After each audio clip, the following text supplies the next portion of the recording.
Welcome to Convergence Healing with Peter Bedard, where we empower you to heal your pain on every level of your being, body, mind, spirit. Our show is about sharing solutions for creating the life you want. We invite you to stand up and choose a life of health, happiness, and joy. And we're here to show you how. This is Convergence Healing. Hey everybody, welcome back to another episode of Convergence Healing. We have a full room with us today. It's really fun. We're in our brand new studio space and we have a bunch of people making faces and hanging out. It's awesome. And I have an amazing guest with me today. My dear friend. I've only known him for 2 years now? Yeah. About that? Yeah. My dear friend Alex May, and Alex is a pretty good guy. You might find him all over social media with Alex May Today and all of his little posts that he does. Where is Alex May today? Wow, Alex May Today is at the studio with Peter Bedard. He's at the Reverie Studios. So, Alex is gosh, how do we describe Alex? Alex is a psychic, healer, an energy worker. He does Theta now and bars. Theta and bars, crystal healing, sound healing. Right. I do it all, He baby. does it all, Yeah. right? All those energetic, really cool healing modalities Alex is the expert at. And Yeah. he sees dead people. I do. Yeah. I totally do. So, yes.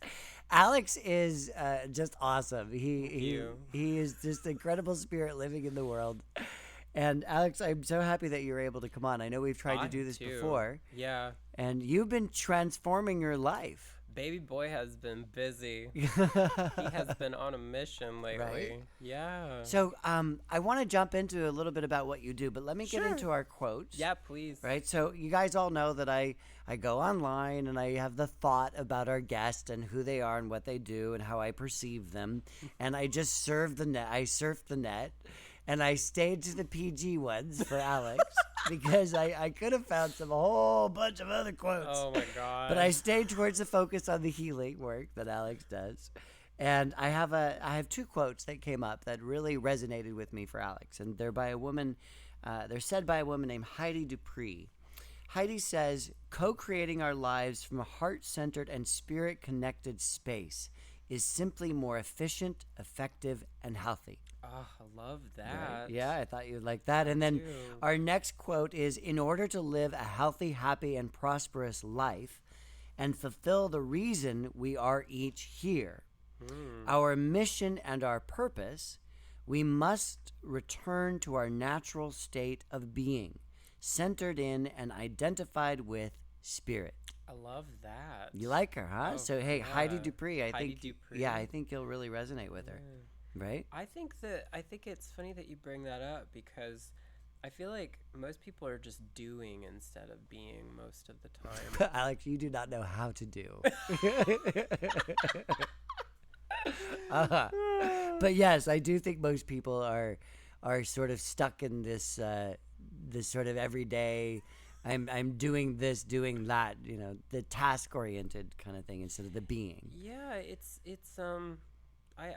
I truly enjoy the work that I do because I get to meet people like you and everyone else in the room, and it's all about being able to come from a space of being authentically you. And it's not always so easy, but Well, it's you weren't great. always that. No. You had a lot of things that sort of covered over that, right? Yeah, and Right? you know what?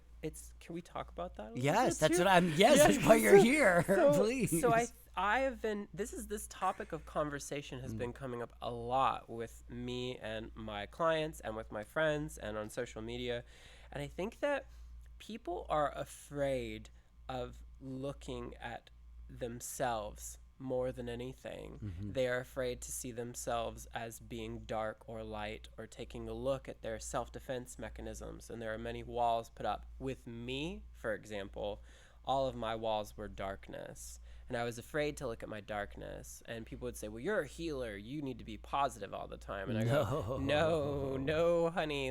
There are parts of ourselves that we are afraid to look at because we think that if we look at them, they are wrong or bad. And it's just energy. And the greatest light comes often because of the dark.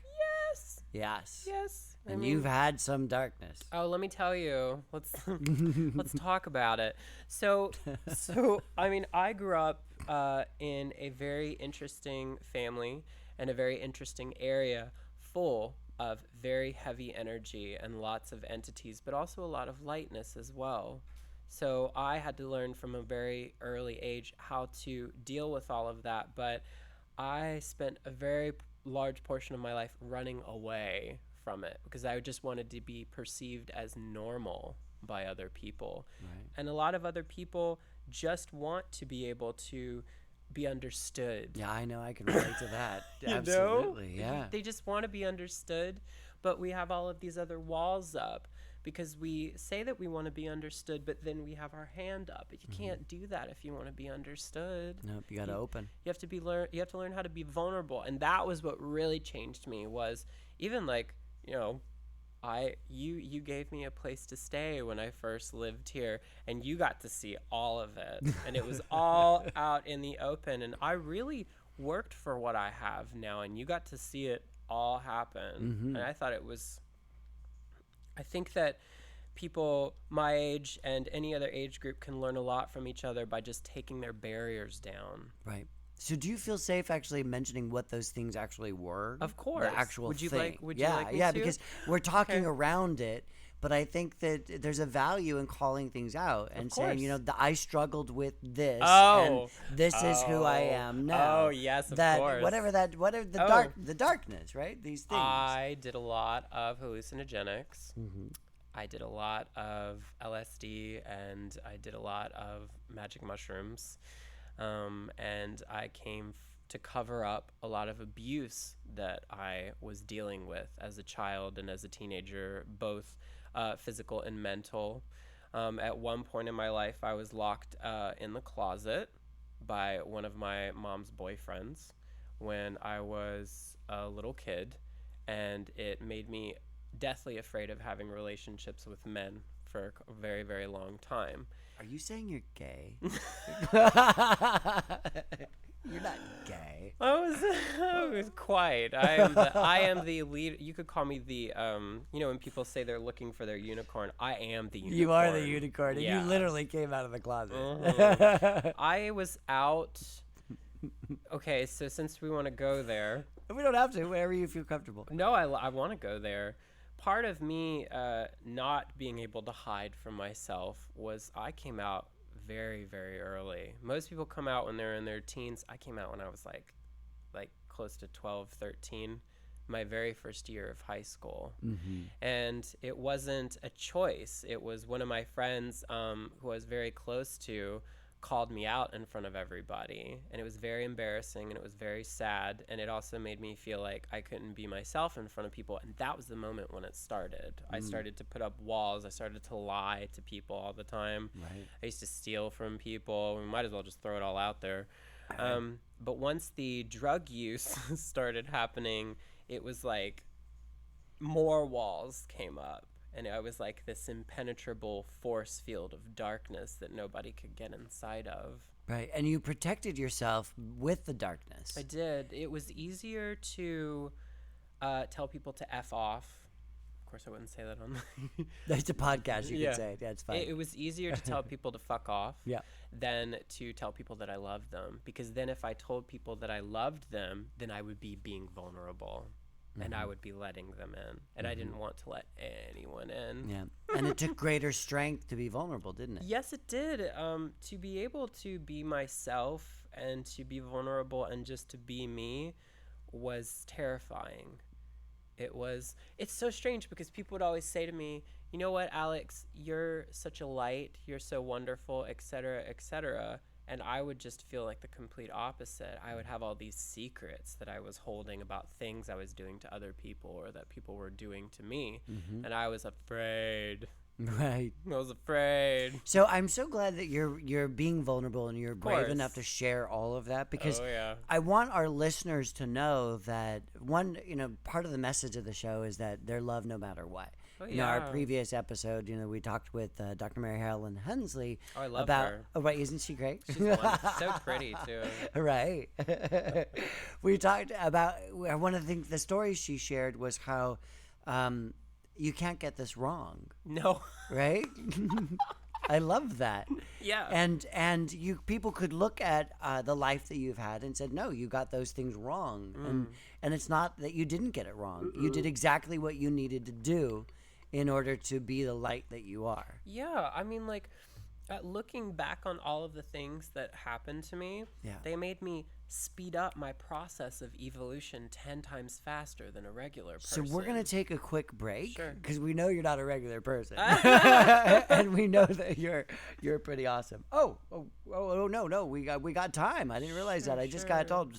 So we can ignore that. Sure. So let's go back to this idea of how you stepped into your own truth, Oh. how you were hiding. Oh. I like what you said about being a normal person, Yes. because that's something that wounds a lot of people. Yeah. We somehow get this idea that we're not normal, Yes. and we hide. Well, I would say that since I've lived in LA, there's definitely a difference between normal in LA and normal in Virginia. But Right. that's a topic of conversation for another day. Okay. But we might have people listening in Virginia. I know. So talk about that, if you will. Okay, so let's get down to it. Yeah. So everyone has a perceived idea of what normal is. So Right. for example, LA normal, right? Weird, artistic. Virginia normal, maybe a bit more conservative, but also more community oriented. But I've already created judgments by saying those statements. Right. I've already created a barrier between myself and someone else, right? So part of what creates issues in the world is judgment. And part of those walls that we create between us and other people is when we judge them or judge ourselves, or they judge us or they judge themselves. It creates a polarity, you know? And for me, I have to be okay with saying that I do judge people. If I sat there and said that I completely and utterly, totally just didn't judge people, I would be lying. Well, it's bullshit. Yeah. Because we all judge people, and the brain is actually programmed to judge people, places, and things. Yeah. The primitive part of the brain, its function is to compare. And what that does, what I've been telling a lot of people lately, and thank you for saying that, is that when you acknowledge that you are judging someone else, you acknowledge the judgment, let it come up to the surface, and then you deal with it or clear it or whatever term you want to call it. Right. Because if you don't acknowledge it and you just kind of let it float around, it will create more harm than good later. And judgments don't have to be bad things. No. Judgments can be awareness. Yes. It's what you Yes. do with the judgment Yes. that can create a sort of a harmful state. Yes, and we have a lot of because of our language that we use, our butchered form of English in America, we don't understand that our words have power. Yes, they okay? do. And there's always a negative connotation added on to words like judgment, gay, manipulative. For example, I on a daily basis have to manipulate myself out of bed. I manipulate my clients out of their bullshit. I have friends that manipulate me out of my bullshit. But we think that the word manipulate is bad. Why? Right. You know what I mean? Because there's only one association Yes. to the understanding of the word. And because most humans live their life from a linear way of thinking, it keeps us kind of like, you ever seen the horse with like blinders on? Yeah, of course. Most people are going through life like that. And I went through my life like that too. So that's why I have empathy. And then you ripped them off. Girl, let me Because tell you. there's no in between with Alex. They exploded off. You saw it. I mean, you I saw it like.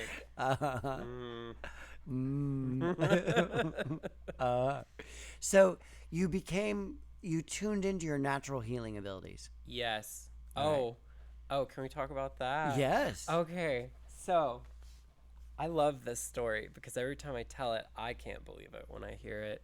So My really, really, really, really good friend Becky Biersbach. She is now a doctor, and she's a healer too. She's great. We were walking around. What is it? What is it? The lake in Martins. What is the lake in Martinsville?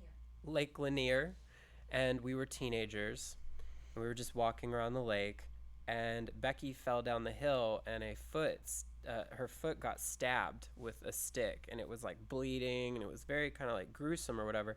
And a regular person would have just like called 911 or like whatever, would have called for help, and my hands just went whoop, and they went right on to her wound, and she started like yelling, so why is it burning? And we could hear like this like I guess noise. Yeah. And I didn't understand what was happening at the time because it was just instinctive. And so like 10-15 minutes go by and she's better. But for a week after that, we didn't talk about it because we didn't understand what was going on. Right. So she had a spontaneous healing through you. Yeah. So it's like God, me, healing, Right. like 50-50. It's always a 50-50. Sometimes it's a 100, depending on the situation. Depending on how much God or how much Alex. Depending, because I'm very stubborn. So God will be like, let me do it all. And I'm like, no, it's all about me. And then we have that conversation. And it's like over. You know. It's over. The fight is on. Okay. So you did this. Now, had you been aware of having this talent beforehand? Okay, so no, because I always thought that I just saw entities because I was seeing orbs, and as Mary Helen stated, I was seeing orbs. I was seeing, I'll tell this other story. When I was a wee thing, probably like 4 or 5. Was it a wee lad? A wee lad. I was a wee lad in the back of me house. Yeah, with my grandmother, because she loved to let me help her trim the roses, because you know. Anyway, so I was trimming the roses with her one day, cutting the thorns off and stuff, and I loved the way my grandmother created these rose bushes, because she would just make them in these magical circles, because, Granny was magical. Surprise, surprise. And one day, I pricked my finger on one of the roses, and it was wild. In slow motion, it was like a movie or something. The blood goes, bo, bo, bo, bo. And I was watching it happen, and it was like dripping out of your hand. Is that like what you? Time slowed down, yeah, right. And it went like this, and as soon as it hit the ground, I heard this. It was like a banging noise, and I was like, "What was that?" And then all of a sudden, I was surrounded by all of these African American people in overalls. And I was 5. Right. I was like, what? And so I ran inside. I said, Granny, there's all these people outside and they're wearing overalls. And she was like, what? And so she washed my mouth out with soap because she thought I was lying, right? Come probably a couple of years later, we found out that the house was on a plantation originally. So I was already seeing entities when I was like, and even before that. And it took that experience of some sort of minor trauma to wake that up. Is that what you mean? I feel so. Here's the thing, because I have a couple answers about that. Near-death experiences, because we'll talk about that later. Near-death experiences, which I've had a couple of them. Near-death experiences, rituals sometimes, which I don't suggest to people. And life experiences can awaken and speed up the factor of your capacities, abilities, and your consciousness. And I've had all of those situations happen. Right. And so you developed this healing ability. And it's not even so much you developed it, you learned how to use it. Yeah. While most of my friends in high school were getting drunk and getting high and going to parties, I was studying like Wicca, and not just like Wicca. I would take the principles of Wicca and make it my own thing. And I was teaching myself how to heal, because I spent many years trying to heal the mental disorders of my family and myself. That was what I was trying to do. And then as time went by, I learned other principles like Taoism, numerology, all of those things. And I started imbuing it into the practice, but that was like way later. So on that note, we're going to take a quick break, but I want to come back and talk about this idea of tapping into your natural gifts. Sure. Okay? Yeah? Because you know how to do that. Oh, yeah. All right, we'll be right back. Hey everybody, thanks so much for tuning in. If you're interested, check out convergencehealingteas.com. You can try all of these yummy, delicious teas that are actually crafted in my home kitchen to help you feel better. We have a Sleep Well blend, a No More Anxiety blend, and all of those ingredients in there are designed to help you feel better through the traditional qualities that Mother Nature has to offer. Check it out. Alex I have a little series that I've started where we've had Patty the White Witch. She was on. I love Yeah, I know you love Patty. Patty. I introduced you to Patty, and we had Shauna. Do you know Shauna? I Shauna Griggs? love Shauna. Right, and we had different. Yeah. So I've had some doctors on. I've had Yeah. some people that have healed themselves on. I've had Oh, all. yeah. We're up to 40 different episodes now. Are you? Yeah. Fantastic. Look at you, girl. Getting up Right, in we're the world. growing. Woo! Right, we got our normal studio space and all that kind of stuff. I know it's exciting. Woo! But one of the things, because I think there's value in healing on so many levels. There's Yeah. value in using allopathic medicine to a point. Yes. There's a value in using energy healing. There's a value in using all the stuff that's out there, from chiropractic to Reiki to Yes. to Yes. acupuncture to all the Yes. different things that are available to us. You got to find the one that works for you. Yeah, or you could have many that work for You could have many that work for you. I know I do. Me too. I've had certain conditions that a particular energy modality was really good at working through, and then I would try it on another something that happened later in my life, and there was barely any effect. Right. It's about finding your way in, and Yeah. I often like the pain to lead my way, because often Well, my yeah. head's saying do it this way, Yeah. Yeah. and that's not the best way almost 100% of the time. Oh, yeah, because pain, Uh-huh. pain 99.9% of the time is an awareness that your body is trying to give you about what's Yes. going on. Yes. And me, I'm a wuss. So as soon as I start to experience pain, I go, I don't want to feel it anymore. And so what's important is being able to recognize, where is it coming from? Is this connected to a feeling? Is your pain connected to an emotional trauma? Absolutely. Right? That sort of thing. And you picked up a couple different modalities Yeah. that you use. A lot, yeah. You've been sucking them in. It's kind of like your little, like a sponge right now, right? any class I can take, I'm there. Yeah. And you've opened up your own office. Oh, I'm renting out an office. Right. Yeah. And but that's pretty your amazing. space. Yeah. It's fantastic. It's awesome. I'm so grateful and proud to say that at the age of 33 that I have a thriving practice now. It's really blowing my mind. And when I met you, you had nothing. No, girl, it was like. So I'm so proud of you. Oh, That's thank awesome. you. So talk to us about some of these. Talk to us about the value of energy work first. Just that. Yes, please. Okay. So energy work is very, very, very important, because we don't realize daily how much we take on things from other people. For example, most people, when they're sitting next to each other on the bus or on the subway or even in a car or just having a conversation, we're exchanging information. Absolutely. Our electromagnetic fields are banging right now. Yeah, our So, heart rate. Well, I like how you put that, but my electromagnetic field no. is banging. Yeah. Yeah, baby. The only person getting in that field is Nelson, though. I ain't Oh, yeah, getting there. that's You right. are That's lucky my boys, husband. married. So, and we know that scientifically. We know that water, which the majority of our bodies are Yes. water, will take on frequencies. Yes. We know that. We know Yes. that when you put people together, their heart rates will synchronize. Yes. So on the metaphysical woo-woo level, that sounds a little out there, right? Sure, but there's Hey, a science to it. There as is an well. amazing science to it. And I love science too. That's the thing. When people meet me, they're like, oh, is it like you unwind the chakras? And no. I'm just like, actually, no.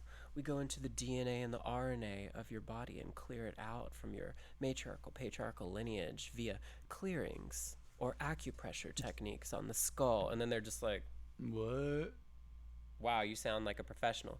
Because I am. Because you are. Yeah. You are a professional. So talk to us a little bit more about what that means to be an energy healer. Of course.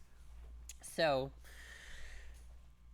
to be an energy healer means that not only are you able to manipulate the positrons and neurons, the DNA, the RNA, red blood cells, white blood cells, and the immune system, you are running a frequency. I say this, so everybody says different things. I run the frequency of God, quote unquote, through my body, into my nervous system, and out of my nervous system into my hands, into their body, and into their red blood cells, nervous system, the skeletal system, instigating their natural healing ability that is already present within their body to release whatever affliction or issue is going on. Now, that's how I've heard Reiki Sure. be described. Sure, the yeah. idea where the practitioner is a conduit Oh, for the yeah. energy of I'm a caboose, Kaki, girl. Kundalini, the Chi, energy all of of it, life, all of and it. that energy is coming through them from the universal. They're sort of fine-tuning it and Yeah. sharing it with the person that they're working on. Yeah, some people think that it's all God and it's not you. Some people believe it's 50-50. I go in and out. Sometimes I won't even be there. Like, I will just knock Like out. you mean when you say you're not there, it means your consciousness. You're not. My body is here, but my consciousness is somewhere else, and God has taken over. Or I'm in my body 50%, and then God has taken over the other 50%. Got And it. I just let it happen. Right. I don't try to control it anymore like I used to. I just go, I am the vessel. You just take it. Take me. Right. So your job is to share that energy, Yeah. right, and to direct it. to direct it and to share it and to manipulate it. I like that. Me too. So if somebody came to you, what would it be like? How do you know what's going on? Okay, I love Yeah. talking about this. Okay, so if they come to me, right, and we have a little sit down, they would say what kind of issues they're going through, and I do awareness, what I feel, light and heavy of what's going on. I'll explain that too, and I also do muscle testing. So is this really what's going on? Is this the one thing we should deal with? Like, I literally go through a list in my head of what we're going to work on first. And they'll give me a multitude of things, and Like what? Like, I am getting divorced, but I don't want to divorce my husband because I want my children to be happy, right? Something like that. I have lower back pain and I don't know where it comes from, things like that. And so then I will test it and see, is this emotional? Is this physical? Is this mental? Is this spiritual? And you mean the core or the pain is the pain coming from one of those places? Oh, yeah, because, for example, just because someone's lower back is hurting doesn't necessarily mean it's because of a car accident. Right. Sometimes people have lower back pain. Are you reading me? Are you reading me? Are you implying something here, Alex? Maybe. Keep going. So, for example, a lot of people hold anger in their lower back, right? Because it's things that they haven't dealt with in this life or a past life. Or, for example, myself, if anything ever comes up where I have a bill that I have to pay and I don't want to pay it, my lower back starts pulsating. Interesting. Right. And And so what great, how great that is to have that experience, to have that Right. awareness. Because Yeah. most of us, we don't have the awareness that the emotional state is creating the physical state. exactly, we just or we just kind of go and take some pills to numb the pain out. Right, You know right. what I mean? And I know in Eastern philosophies, the thought is that anger, any unexpressed anger that is stuck in the body, gets put into the kidneys and the liver. Correct. And that's right at that mid lower back area. Correct. So, Yeah. and oftentimes when people do have kidney problems, they are first noticed because of lower back pain. Correct. It's the symptom. Yeah. So, Alex, I adore you, and we're going to take another 10-minute, another little break, and come back in just a second to you. continue this conversation. Okay. Okay. All right. So everybody, let's stay tuned. We will be right back. Hey everybody, thanks so much for tuning in. If you're interested, check out convergencehealingteas.com. You can try all these yummy, delicious teas that are actually crafted in my home kitchen to help you feel better. We have a Sleep Well blend, a No More Anxiety blend, and all of those ingredients in there are designed to help you feel better through the traditional qualities that Mother Nature has to offer. Check it out. Okay, folks, we are back. I have the fabulous, at least 3 snaps around the world. There you go, Alex May here with us, the famous Alex May today. If you are on any kind of social media, and then we're talking. We ended up talking in this last episode segment about how our spiritual self affects our physical self, or our emotional self affects our physical self, right? Yeah. And my little story is that I've had to heal myself of all kinds of things, right? Oh, yeah. And you started to pick up, and I felt it, because you started to pick up on my back. Yeah, it just happens. It comes out of my mouth. Right? And there's been some anger that I've been having a tough time processing. Okay, so let's talk about that. Oh, okay. I don't know. I have no idea where this is going to go. No, You're it's on. okay. It's all from a place of love. Go for it. So when you feel this pain, what is the emotion that comes up? Frustration. It's anger, frustration. And when you are frustrated, how does that make you feel? Like embarrassed in a way, because I kind of, my judgment of myself is I should be able to process that better. Why do you feel embarrassed about having to process that better? Because I'm supposed to be a healer. Oh, and it's my I get it. I know that but it's a judgment that I'm supposed to be able to help everybody, and I'm supposed to be able to help myself. Why are you a healer, Peter? Because it's part of who my purpose is. It's part of who I am. What is your purpose? To first heal myself, and to show that if I can do it, so can you. Oh, so then do you have something else coming up to help you evolve faster now?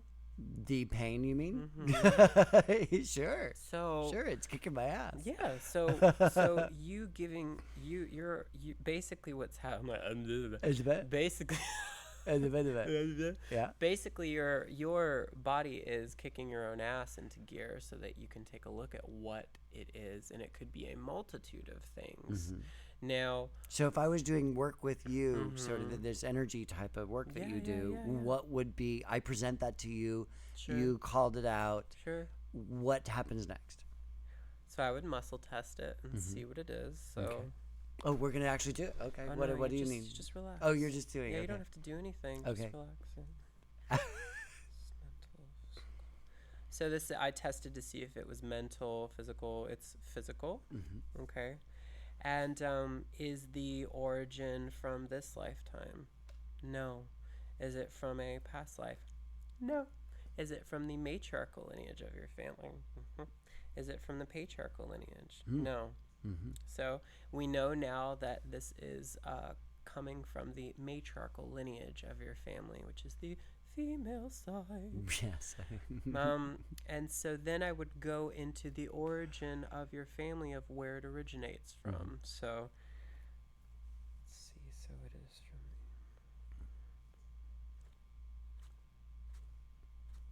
fifth female ancestor. So it's the first ancestor, fifth. So Oh, wow. Okay. older ancestor. Okay. Right. Creator, tell me what happened.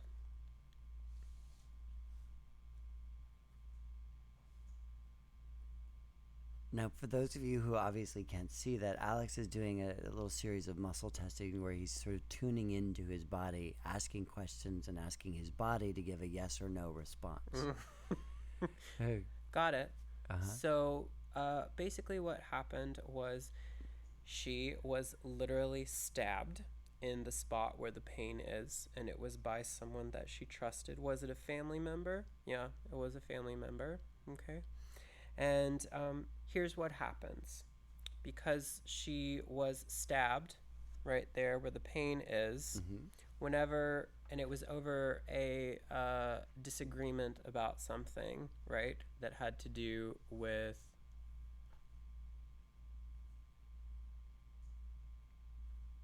money. Anytime anything comes up in your life, whenever that pain comes up, it is the leftover cellular memory of what occurred. And it's money related in my understanding. A little bit. There's more to it, though. Because once you clear something once, then there's always something else Sort of like pouring underneath. milk out of the glass, right? The milk's not there, but there's that residue still left in the glass. That's All why right. there's other techniques to use. Would you like me to clear it? Yes, please. Yeah. Creator of all that is, it is commanded that we clear the matriarchal lineage of Peter Bedard's fifth ancestor, where she was stabbed in the lower back. So again, you guys can't see this, but Alex is doing some testing type of stuff and clearing, and his body is really vibrating in that process where there's a clearing that he's doing. Send this into the light: core level, genetic level, history level, soul level, DNA, RNA, master cell, pineal gland. Thank you, show me. And the idea is that he's bringing awareness to each of the different levels that he's calling out. You got it. It is done. It is done. Replace this with unconditional love, freedom from pain and suffering. It is done. Yeah, because once we clear it, we have to replace Right. it You with don't want to create a unconditional vacuum. love.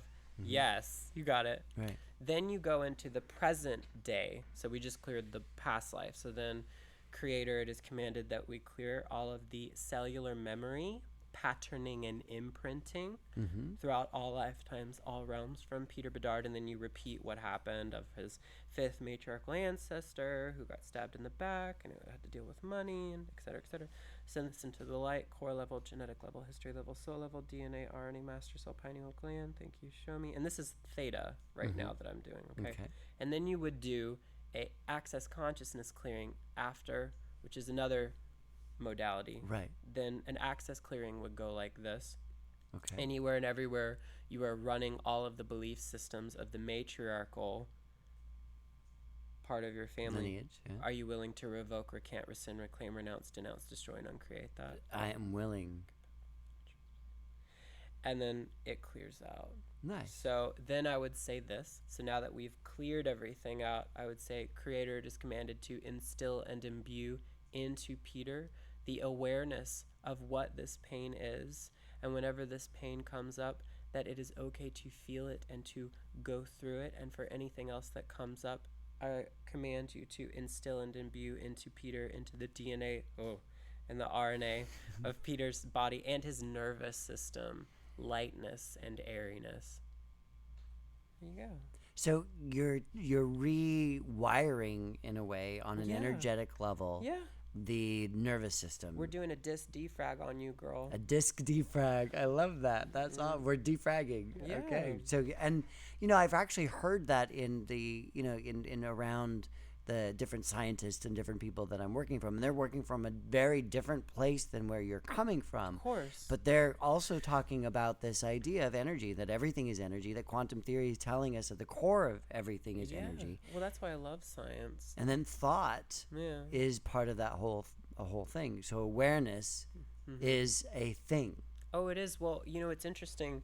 They just came out with an article recently where scientists are discovering that the universe can think for itself. Yes. Surprise, you guys. Welcome to the party. Right. But it's like that the universe is conscious. Yeah, quite.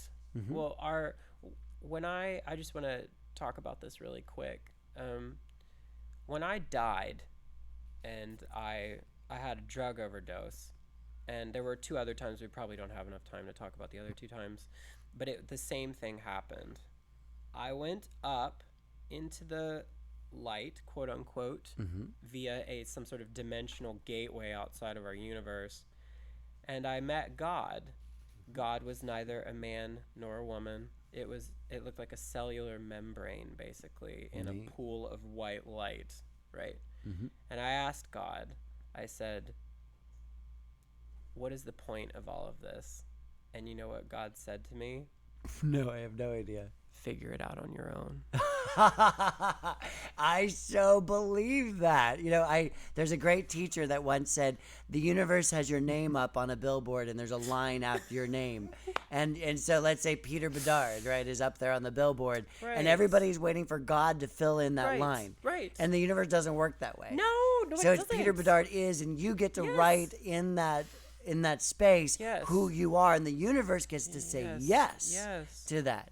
And so many people are just waiting around for God to tell them who they are. Yeah. But the other thing, though, really quick, the other thing, though, the one other thing that I asked, there was a couple other things I asked, but we're not going to get into that, 'cause it's like that's a book. It's like Mary Helen's book.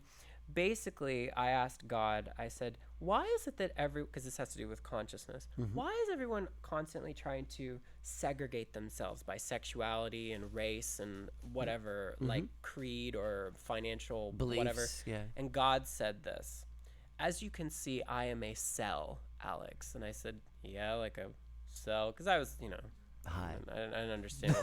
Yes, quite. Off my rocker. And God said, when I said that you are made in my image, I'm not lying. You have cells in your body. All humans have cellular makeup. So consciousness includes everyone and yet nothing all at once. And that means that anytime you guys try to segregate each other because of X, Y, and Z, you're doing more harm than good, because you're all the same thing.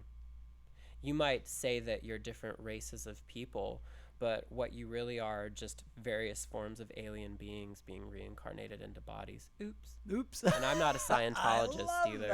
I love that. Various forms of alien beings reincarnated into bodies. I'm just saying. That's awesome. We're going to have to leave it on that note because it's really good. How can people find you? Oh, so my Instagram has changed, actually. It's become a bit more professional. Oh, okay. So I liked Alex May today. I know, and I loved him too, but I had to kill her off. She was getting a little annoying. Okay. So my Instagram is success_healing. And it's changed a lot. But yeah. Okay. They can find me there. They can call my number, 626-365-9015. And you're on Facebook. I am. My name is Alexander May. That's MEI. Alex, I love you. You're awesome. Thank you so much for being a guest. God bless you Thank and all you your for sharing ancestors, your life. Peter Bedard. Thank you, me and all my ancestors, because there's a lot of them. Yeah, I know. Yeah, they'll appreciate that, I know. So thank you so much for tuning in. You can find us every week. We are on our today's our 39th episode. We use 39th episode. We have 40 episodes we're going to be getting out there really soon. Remember to stay tuned and share this love and this light. We love hearing from you. You can find us on Facebook at Convergence Healing. You can find us on Twitter at Peter Bedard. And you can find us on Instagram at Convergence Healing. So stay loved, stay light, and you are awesome. Remember, your thoughts, who you are, creates the world. So make it a beautiful place. Bye. Bye-bye.